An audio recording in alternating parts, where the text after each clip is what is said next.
Hello and welcome to Wisdom Included. I'm Shelley Carney.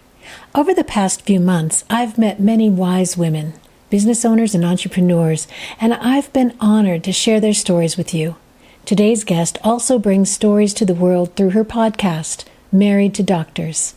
And I'm pleased to introduce podcast host Lara McElderry, a collaborative gathering place especially for women to share personal stories, support, and advice, wisdom included. Hi, Laura. Thank you for being here today. Hi, thank you so much for having me. This is fun. Yeah. Why don't you tell us your story? So my story is that I was born in small town Oklahoma. My mom and dad moved around quite a bit, so I had the opportunity to live in a few different places growing up, but I landed in Arkansas for high school and ended up going to school in Fayetteville, Arkansas. That's where I trained as a teacher, and I taught school. I taught both junior high and high school, and did that for a while.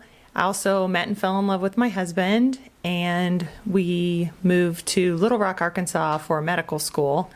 And then after that, we began a journey of training that took us to Ohio, back to Arkansas, then to Wisconsin, then back to Arkansas, and finally here to Albuquerque. Yeah, so we've been around the country a little bit, and we're now 10 years after graduation. So my husband graduated in 2008, and here we are 2018. And later this year, he will finally be getting an official doctor job. So it's been a long road with that. I guess. Yeah. And in the meantime, you've had children? Yes, we actually have 5 sons. Yeah. And they are ages 4 to 14. Wow. That's a busy life. It's a busy life. It's a lot of fun. The boys are great. They have kept me entertained and stressed this entire journey, but they're great to have. Yeah. So you, of course, are the wife and the mom, but again, you have the teaching degree. So what are you doing to give yourself some outside stimulation as opposed to just being at home all the time? So I have found that when I have a project that is kind of me-based, it really helps me to feel better. And so throughout all these years, at times I've been able to pick up teaching, and at times I haven't. It just hasn't made sense with little ones in the house. And I have found that I've just dabbled in different things, whether that's baking, quilting, something. But it got to the point where it just wasn't enough. It just wasn't enough. And I really wanted to get back in the classroom because I love teaching so much. When we moved here, I thought, okay, I'm going to move my license to New Mexico. I'm going to get a teaching job. Then I started looking into it and trying to find the right job in my field and all of that, and couldn't find the right thing. And so that's what kind of brought me around to saying, you know what, I'm going to do my own thing, and I'm going to do something that can come with us no matter where we go next. Right. And a lot of women in our age group feel the same way. They've done something for 10, 20 years, and now it's time for a change, or they want something that they're in charge of that they can do no matter where they go, and that seems to have worked for you. Now tell us about what you've chosen to do.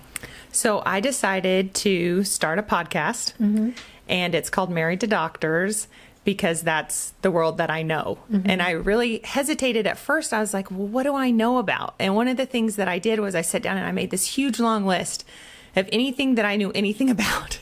And it kept coming up, all these experiences I had due to the fact that I was married to a doctor. And I started looking around for resources and help. And I found that there are some things, and there's an interest in this subject, but there's not a lot of resources. And I feel like there could be many, many more. And so I decided to create one.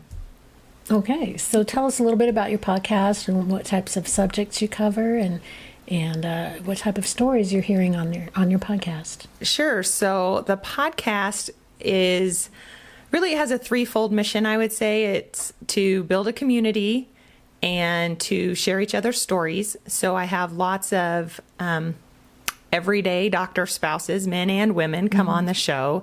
So we did a show on what it's like to be the stay-at-home dad. We've done a show on communicating in your medical marriage. We've done a show regarding your sex life with a doctor and different issues that can come up. And we did that with a sexologist. And we're also going to be covering things like physician suicide, stress, burnout, moving, relocation depression can be a big thing for people. We also cover resentment and how to deal with, oftentimes we, as the spouse, give up careers for the doctor spouse, and that can be difficult in marriages. So we cover a wide variety of topics. I also have some guests that come on and discuss some opportunities that they've been given. So maybe they've gotten into the nonprofit sector, or maybe they're getting into missionary work, medical missions. Maybe they had the opportunity to coordinate disaster relief.